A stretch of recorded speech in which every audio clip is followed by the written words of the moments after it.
अखन देखियो अस्सलाम वालेकुम रहमतुल्लाहि बरकातहू। सब दोस्तों अहाँ सब केहन अच्छा से है। देखियो अभी हमर घर बिल्कुल अंधेरा ये। कते दिन से लाइन के कारण लाइन नहीं छे। सबसे पहले पैसा नहीं छे से लाइन हम लगवावे सकियो। लाइन कत से लगवे जखन पैसे नहीं है तो लाइन कत से लगाबियो अहाँ सब बतेबियो ना। हम सब बहुत अच्छा से छी। देखियो पैसा के अखन अत्ते मजबूरी है कि खाए लगे हमरा पैसा नहीं होबो। अब खाए ला पैसा नहीं छे तो अहाँ सब की खाबे से बतेबियो। अहाँ सब की खाबे से बतेबियो। खाए ला बिल्कुल पैसा नहीं होबो।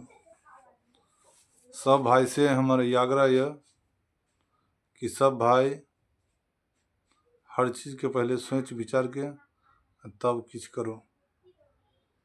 अहाँ सब हमरा के बिजली मीटर लगवा दिए। 100 रुपया देव 10 आदमी 1000 रुपये हो तो हमारा मीटर लग जाए। लिए कि सब दोस्त अभी हम 10 दिन से अंधेरे में रहे छी पैसा के कारण। अहाँ सब ज़्यादा से ज़्यादा शेयर करो और ज़्यादा से ज़्यादा लाइक करो। देखियो अखन बिल्कुल अंधेरा में रहे छी। बिल्कुल लाइन नहीं है। लाइन नहीं है, दिक्कत है। खांसी पहले 10 दिन घर से नहीं निकल पेलूँ। 10 दिन घर से नहीं निकल पेलूँ। सब हम ठीक ठाक से छी। अहाँ सब बढ़िया से रहो।